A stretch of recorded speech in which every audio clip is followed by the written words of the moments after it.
हरिओम, मी लक्ष्मीवीरा अय्यर कांबळे, कल्याणपूर्व उपासना केंद्र. आम्ही बापूंकडे 2004 पासून येतोय. त्यावेळेचा पहिला अनुभव म्हणजे माझ्या मुलीचा जन्म. माझ्या मुलीचा जन्म म्हणजे नोव्हेंबर 18, 2005 साली झालेला आहे. तिच्या जन्माचे प्रोसेसच एवढा हे आम्हाला अनुभव म्हणजे एकदम थरारकच होतं. ती राहिल्यापासून कन्सिव्ह झाल्यापासून प्रत्येक डॉक्टरचं एकच होतं की तुमचे बेबी असणार ते डाऊन सिंड्रोम असणार आहे, तिची बुद्धीची वाढ झालेली नसणार आहे, ते नसण्यापेक्षा असल्यापेक्षा तुम्हाला नसलेलंच बरं, त्यापेक्षा तुम्ही ते बेबी काढून टाका. पण आमचा पूर्ण विश्वास होता. त्यावेळेला आम्हाला एवढी नॉलेज नव्हती की आपण दादाला कन्सल्ट करूया काय करूया. मी फक्त एवढं सांगायचे की मी बापूंचे पाया पडले आणि बोलले की मला एक लास्ट सोनोग्राफी करू द्या. जर त्या सोनोग्राफीमध्ये रिपोर्ट निगेटिव्ह आला की तुम्हाला हे करावंच लागेल तर मी करीन, नाहीतर मी माझा बाळ ठेवणार आहे म्हणून. मग तसंच थर्सडेला आम्ही गेलेलो आणि सोनोग्राफी काढल्यानंतर पाणी न पिता सोनोग्राफी पण माझी एकदम क्लिअर आली.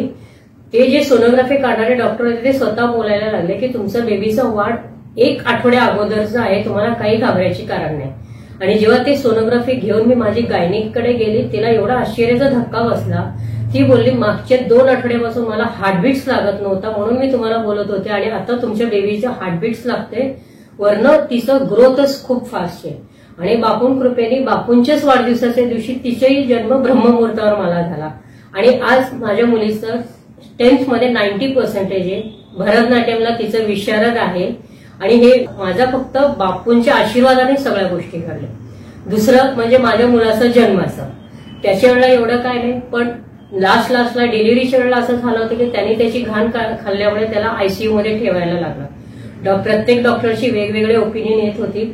आणि त्याचा जन्म रामनवमीच्या पंचमीमध्ये, तो पण त्यावेळेला झाला, रामनवमीच्याच पंचमीमध्ये झाला. मग रामनवमीच्या दर्शनला गेलेले असताना बापूंना त्यांनी सांगितलं की बाळ आता तुमच्याच हातात आहे.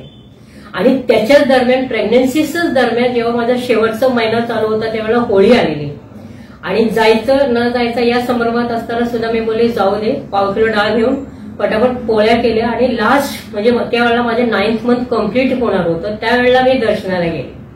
दर्शनाला गेल्यानंतर पण आपल्या व्हॉलेंटियर्सनी मला एवढी साथ दिली की सगळ्यात पहिले आम्हाला जाऊन उभं केलं.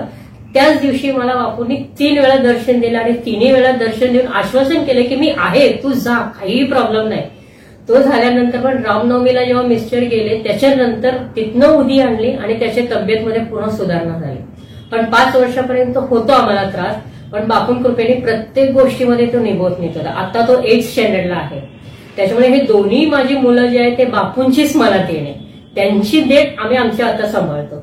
आणि त्याच्यानंतरची गोष्ट म्हणजे पहिली कोविडची लहर आली होती आणि मला अस्थमाचा प्रॉब्लेम असल्यामुळे मला आतल्या आतच कोविड झालेली मला माहिती नव्हती. फक्त मला सतत श्वास घ्यायला त्रास होत होता. ते मी 15 दिवस असं सांगावर काढलं आणि त्याच्यानंतर न राहून मी डॉक्टरकडे गेली. आमचे फॅमिली डॉक्टर आहेत, ते बोलले ठीक आहे तुम्हाला 1 आठवडा औषध देतो. त्याच्यात त्यांनी कोविडचंही औषध दिलं होतं. जर त्याच्याने कमी नाही झालं की आपल्याला एक्सरे काढावा लागेल. पण त्याच्याने कमी न झाल्यामुळे ना मी परत एकदा एक्सरे काढली.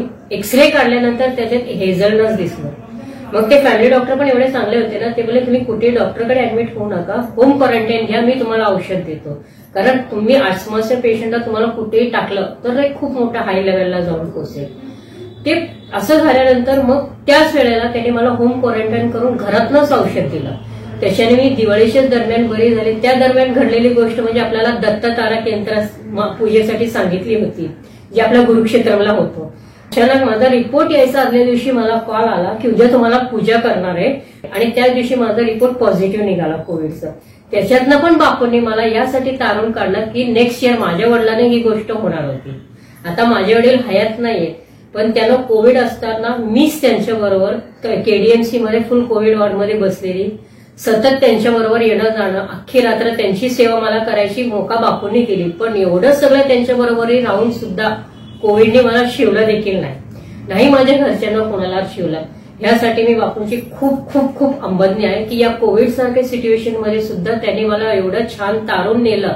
म्हणजे माझ्या वडिलांनंतर तिथे जिथे माझा नंबर होता त्यासाठी त्यांनी मला आधीच प्रिपेअर करून ठेवलं की हिची अँटीबॉडीज वाढलीच पाहिजे.